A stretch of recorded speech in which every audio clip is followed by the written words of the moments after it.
evening and welcome to the Australian Stock Market Show. We also want to say Happy New Year as this is our first show for 2023. We've missed producing this show for you and are very excited to be joining you tonight. My quote for tonight is from Will Harvey, an American businessman who said, "What is research but a blind date with knowledge?" This is important to raise as we kick off our first show for 2023 and to help you get your focus around your investments. We know many investors will continue to try to buy what's hot or popular rather than taking the time to research to determine the right investment.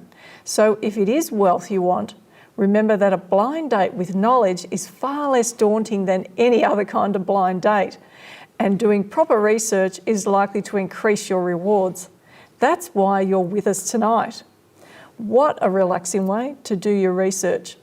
And as we help you increase your knowledge on the stock market, and tonight we will share our view on Commonwealth Bank shares and whether you're better off investing in the bank shares or its bonds.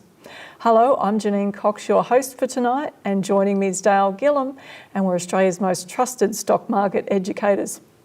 Good evening, how are you? Great, I've had a few blind dates. Sometimes it's because I've drunk too much. Yeah, this is probably not the appropriate show for that conversation. Oh, okay. I thought you meant blind. Okay. Maybe blind after dates. the show you can tell me more. Welcome to 2023. Yeah, welcome to you too. Yeah, and thank you for all that chocolate. And I did that you gave me before Christmas, and I did share it. I didn't eat it all myself. That's true. I shared it with some of the kids and other people. So did your 2023 go off with a bang? Yep, absolutely. I got to watch the fireworks. I got two fireworks. You felt like actually. a little kid again, didn't you? I did. I had all friends around and we went and watched the fireworks anyway. But I'm really excited. I mean, obviously, we're still in borrowed studios and there's so much we're going to be doing with Talking Wealth this year. New studios, new sets, new guests, new all sorts of things. And we've had a few technical issues tonight already in this studio. So I do want to say to people, thanks for their patience about, obviously what's been going on at the moment, but you'll see a hell of a lot of changes, but we'll talk a bit more about that later. But I do want to encourage people to get onto talkingwealth.com and actually enroll or subscribe to the competition because they can win $50,000. But what I kept forgetting to mention last year is there's 100 prizes up for grabs. Wow. So the top one is $50,000. So there's multiple trading mentor courses, there's multiple books and DVDs and other stuff. There was a date with Dale. No, there's not that. But $50,000 is obviously the top prize. So if you haven't registered for talkingwealth.com, get on over there and register for our competition. But better yet, subscribe to the channel and you'll see all of tonight's show on there, and plus my market report, which I did yesterday. So I did my market report yesterday, which is up on talkingwealth.com right now. So anything else you want to say? Fantastic. I'm excited. So I'd say let's keep going. If Janine's excited, we better get going. Anyway, but before we get into our first segment for tonight, as you can see, again, we are in different studios. And this means we're unable to take live calls on the show. So if you do want to chat to Janine and I and ask us your questions that has been on your mind, then you can text us on 0423 959 846. That is 0423 959 846. So get texting your questions now. While we wait for your text, it is the third Tuesday in the month, and this means we take a look at world markets. So let's get into the charts. Now, Janine, you've got the watch list of all the world markets there. Well, not all of them, but the major ones. Yeah, isn't that exciting? And it is. Look at the green. Yeah, I know. Hang Seng and the CAC 40 index. And I decided to say that because I know that you get excited when you say CAC. Oh, look, I get excited when you say CAC. Not so much. Let me just bring it up full screen so that we can see it properly, so everybody's happy. So looking really, really good. I mean, obviously, this is the yearly, which is obviously from the 1st of January. Yep. We're a couple of weeks in. There's an old wives' tale that basically said if you've got a good January, the rest of the year's going to be great. Yep. What do you reckon? Look, I think the markets are going to take a bit of a breather for a little while. Yep. I think that when you see a bit of a burst out of the blocks at the start, you tend to get a bit of a softening in that first quarter. And it should run on into the second quarter, and often then we see a bit of a lull that pulls back again before then taking off into the last half. Yeah, that's what I was saying yesterday a bit on my market report, saying we've really blasted out of the block. I mean, if you look at we're talking about the Hang Seng's up 9.94%, but our market up 5.31%. this year so far. In a few days. So that's a real fast move out of our market. I mean, I think it's exciting too that the Asian markets are coming back. So we've got the Shanghai Comp up 4.48%. It's in front of the S&P 500 at the moment. I think Asia will do better than the US market. I mean, all the messages out there is doom and gloom on the US market. And even only 2 days ago, I saw this video on YouTube, like the thumbnail, didn't watch the video, but it's again Robert Kiyosaki saying the big crash is happening in January, and I went, which January? Yeah, because it's already had a major correction. I said, how's it going to crash from here? How much further is he trying to talk it down? Look, yeah. So the Dow Jones is up only 3.5%. Yep. New Zealand market up 2.95%, and then the Straits Times Index is up 0.99%, so a bit of a lag there. And we still have some markets in the red. Look, remember when it was a lot in the red? Now we're starting to see a bit of a change. It's exciting, but it's only very early stages to the year. I was going to say, so a few weeks or 1 month doesn't make you a millionaire. Yeah, and people are just getting over the festive season. So Tokyo and Nikkei stock average minus 1.004, and the Indian market's actually down minus 1.23, which it was actually doing extremely well last year. But we should take a look at the chart, actually. Well, I was going to say, I'm so excited for you to bring up some charts, and because I don't know which ones you're going to bring up, but I'm excited anyway. It's a lucky dip. I think you've really chosen them wisely. Okay, I thought I'd go to the Indian market. That's the one we ended on. Now, remember last year we talked about the potential for this market, and it could go up another 30%. However, if it pulls back below the low of the week of 23rd of September, that would totally change my story. But it's gone to a new all-time high in recent months. It looks nice, doesn't it? It is, and I know we get a lot of viewers from India watching our show because they are interested in the Australian market, but obviously the education we're providing as well. That's right. Now, look, if we look at the next one, I've got here of the NASDAQ comp. Now, we've seen that pullback as we were talking about on the American market, so I've just, actually, get rid of that. Move. Thanks. Can you get rid of that for me? Doesn't want to go. Doesn't matter. There you go. Leave it there. So if I grab this here and drag it down, we'll quickly see. Because that's the market that crashed last year, but the S&P 500 didn't. Well, it crashes 20%. Correct. Right, so it's gone well beyond that. It's doubled that. Well beyond that. So now we should see a bit of a basing pattern, and I would expect it to start moving up. But how bullish is technology going to be this year? Well, you'd have to say it would have a soft start in the first half, And we're going through reporting season, so generally it can be a volatile time. Well, it can be, and that's the interesting thing. I mean, obviously, no matter which, a lot of stuff is talking about the US market being in a recession right now, or going into recession, and some of the experts are arguing they're already there. We just haven't rung the bell yet. We're already there. I know some experts that we trust and we've interviewed on Talking Wealth are saying the same thing. I think that they would be probably pretty excited about that because it helps soften things for a while and then before the next takeoff. I'm excited. I mean, about the R word, not scared about it because I think you should be excited because when they do ring the bell, the recession's basically over. Yeah. And it's time to get going again, and that's really what happens. And I think, a lot of Australians are, I see some of their comments on things saying, the market's going to be crap this year, it's going to do this, going to do that. And I go, no, this is exciting times. So get excited, that's all I'm saying. All right, let's just have a look at the FTSE. Now, how about that, Dale? We were talking, there were so many times we thought the FTSE would take off and it just didn't, it just got stuck. But this is beautiful. That's perfect, isn't it? Looks lovely, the fact that it's breaking up like that, challenging that high there, looks like it's broken the all-time high? No, not quite. This data is actually as of yesterday, so I'm not sure whether it will, what it will do tonight. The FTSE hasn't traded today yet.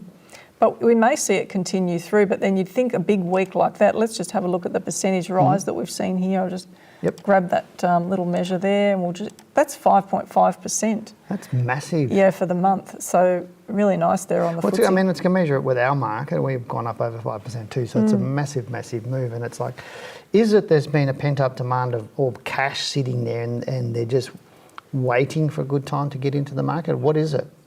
What do you think? Look, I think it will be a combination of things, but I mean, it's already had a really nice recovery following COVID, and we've seen this low here, but the fact that it's taken out that high, while all other markets may have accelerated beyond their highs prior to COVID, or many other markets may have, except for the Asian markets, may have accelerated through there, like the European markets, the German market.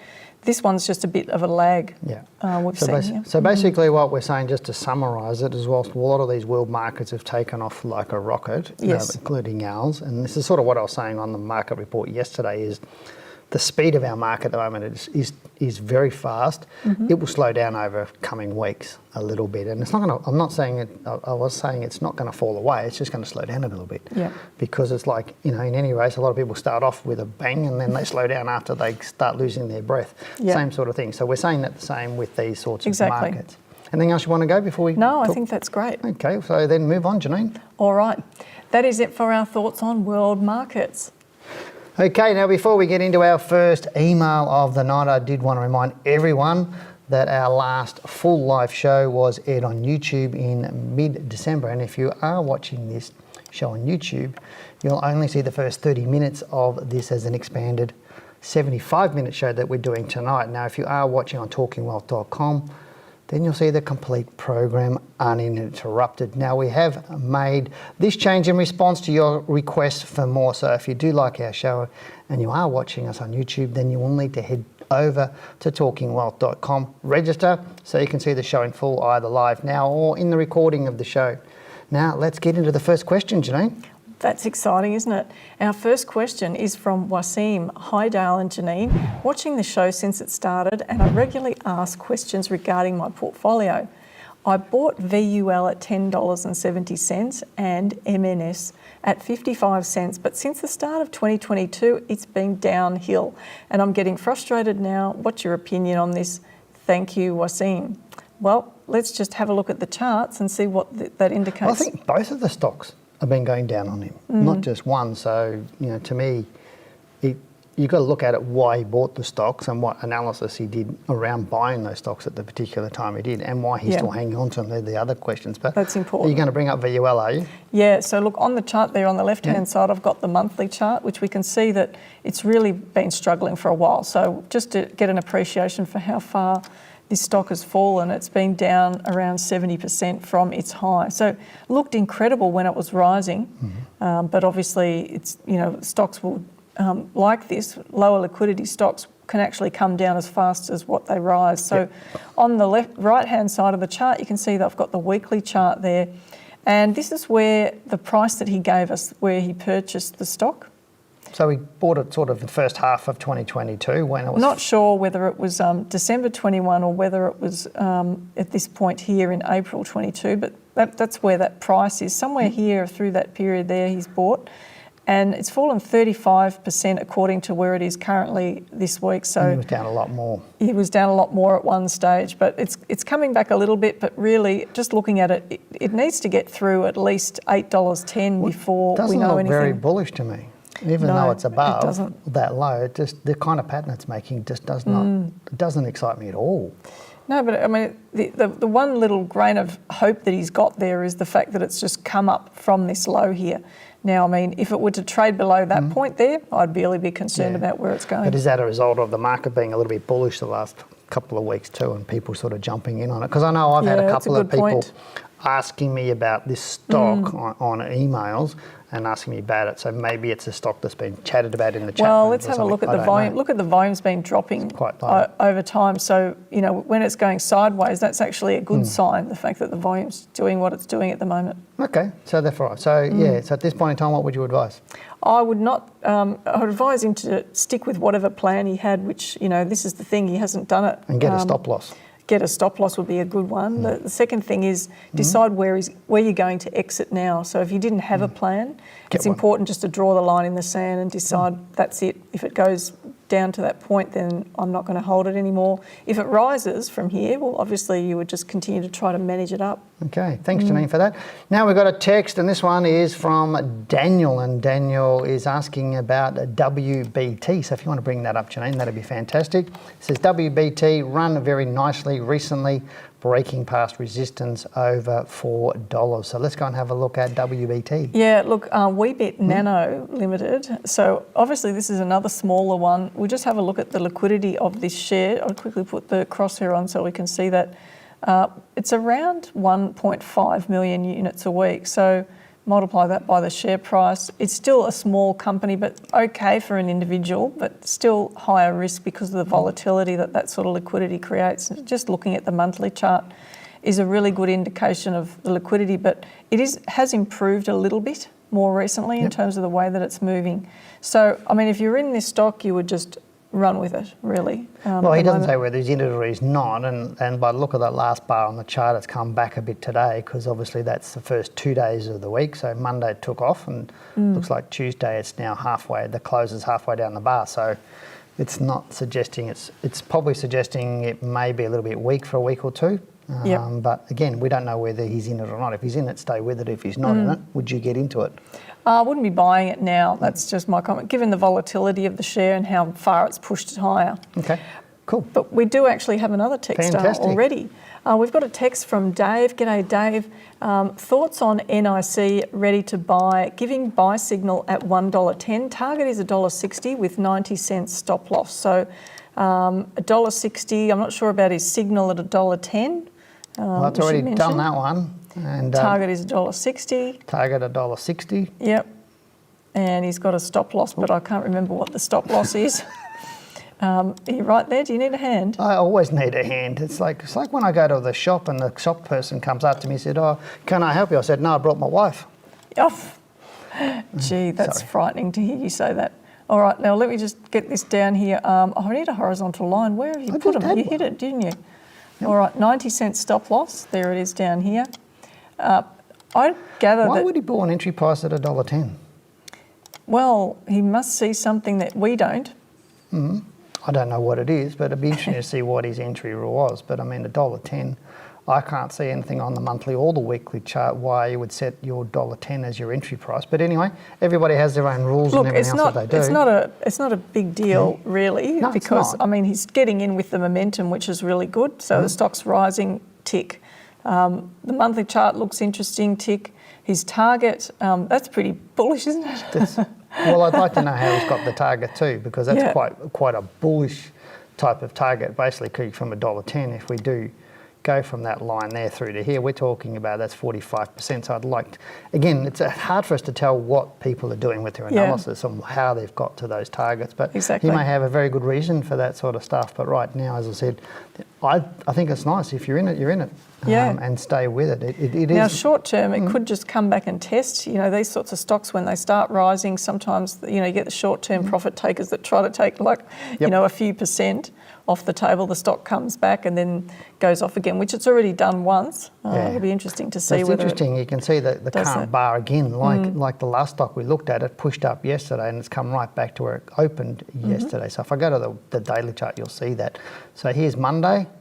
Here's Tuesday, so Mondays are pushed up, came right back. So it's finding a little bit of resistance here. Now, this is, on a daily chart, it's next to irrelevant to you, but when you're looking on a weekly chart, it's just, you know, I would want to see a nice strong close this week. Otherwise, I think next week it'll probably pop down and start filling that gap through there and coming right down a little bit. That's what I'd be seeing. I mean, at least he's got a stop loss. That's really important. So congratulations to him for thinking about that. Whether or not it's appropriate or not, it's his call. Well, it's one thing to have a stop loss. The other one is to use it, because how many times do we see somebody or hear of them, they say, oh, I've got a stop loss, and they didn't take it. True. And I gather he's trying not to make the stop loss too tight. Yep, which is good. Yeah, but you need to not have it on a stock like this, which is quite volatile. You need to make sure you have it reasonable. Yeah, depending on the history and how it's unfolded. Anyway, let's get on to our next email. And this next email is from Andrew, who says, G'day Dale. Was prompted to send you an email after watching Tuesday's video and listening to your comments on Elders. Now, yesterday I made a painful decision, long overdue, to sell my shares in Elders and Alltech after stubbornly holding onto them well past a 15% drop in value. Now, why did I hold on to them? Stupidity. I know the rules, but I just didn't stick to them.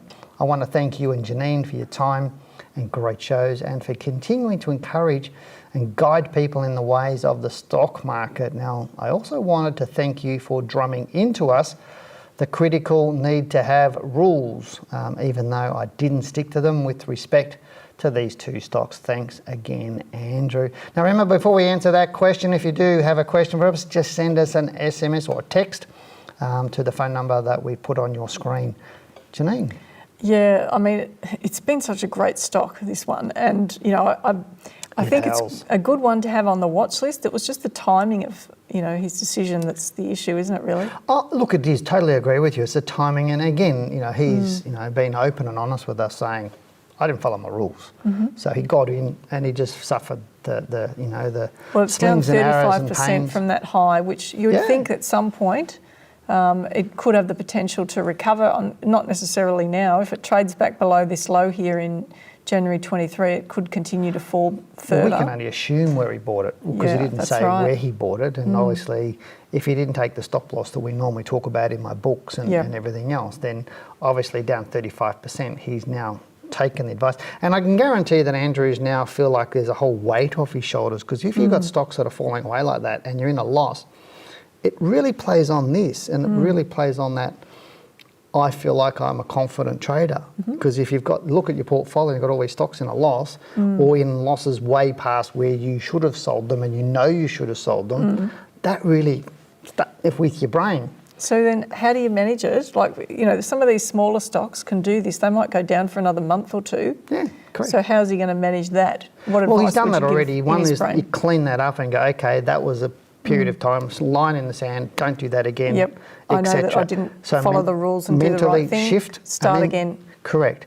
But then start the positive self-talk, because on the email he was not beating himself up, but he was beating himself up, if you know what I mean. But start the positive self-talk that you go, I know how to do this, I'm good, I've got rules, I'll stick to them and we'll do really well. Yep, If you've got excellent good advice. rules, you'll be profitable. Fantastic. Okay. All right, well, Janine, it's time we get into our topic for tonight. Now, Australians have at times had a love-hate relationship with banks, which has intensified in recent years. Now, while you may not like what has occurred in the financial industry, you are probably aware of how important it is to have some exposure to bank stocks to build your wealth. Now, if the market rises, it will generally be banks and miners driving the gains. So for our first topic in 2023, we chose the big banks and decided to feature CBA as it is the biggest of the big four and currently ranks second on our market by market capitalisation next to BHP. Many will be holding CBA or are at least thinking about buying it. So we want to chat about whether now is the right time to buy the bank stock, or should you look at an alternative investment in CBA's bonds. Wow. Well, I know what I prefer. Please make sure you wait until the end of the show to share that, okay? Party pooper. Yeah. All right. Okay, I'm going to be quiet. Fantastic. That is music to my ears. Okay. What do you got to say about this? Yeah. Well, Dale, there is more than one way to profit from the wealth banks generate. Okay. You don't say? Seriously? I'm just going to ignore that one. From time to time, our major banks raise capital by issuing corporate bonds, which is debt, or what is referred to as debt securities. Now, in return for the purchase of the corporate bonds, investors receive interest, and when the bond matures, investors receive the face value or initial value paid for the bond. So it is important before investing to understand how bonds work along with the risks. One of the most important things I think, Janine, is to do before parting with your hard-earned cash really is the research. And I mean, part of this is that you really do need to understand your risk. And we do talk about this on the show every single week, and we already have tonight. Now, I also talk about risk in my book. And so if you haven't had a chance yet to get a copy of my first book, it's still available for free. You just got to pay the shipping. So just head over to wealthwithin.com.au and order your copy now, and you'll get it out in the mail. What Dale is saying is, regardless of what you put your money into, it's vital that you understand what you're investing in and what the risks are. So true, Janine. And from a risk perspective, the first thing to understand about corporate bonds is where the debt ranks in the event that the company becomes insolvent. Now, you may not be aware that bonds rank ahead of shares in the event of an insolvency. Dale, how about we share something else about the risks with bonds? Yeah, cool. Great. The ASX website is a great place for information and puts it quite simply, so let's take a look. All right, I'll make. The first one is interest rate risk. If the coupon rate is fixed, the fixed yield on the bond may force the bond's market price to change to keep pace with changing interest rates. So if interest rates rise, the bond's market value generally falls. If you sell a bond under this scenario prior to maturity, you could experience a capital loss. Yep, so true. Now the second one is credit risk. Now this is the risk that the investor will not receive all the interest and principal on time. Now generally the higher the credit quality of the issuer, the lower the risk associated with the bond, and therefore the lower the interest rate required by investors. The third one is liquidity risk. This is the risk of not being able to sell your bond quickly and easily in the market if you need to. For some, corporate bonds, particularly those with small amounts on issue, liquidity may be poor. Totally agree. Now, Janine, we now need to say goodbye to our YouTube videos. Now, if you do want to ask us a question for next week's show, send an email to info@wealthwithin.com.au. And if you are watching this live show on our talkingwealth.com website, then stay with us as we'll be back in a moment with more on CBA, the big four banks. We will share whether you should also be buying these stocks. We're going to take a look at the top 100 stocks in our market and so much more. We'll be right back after this short break.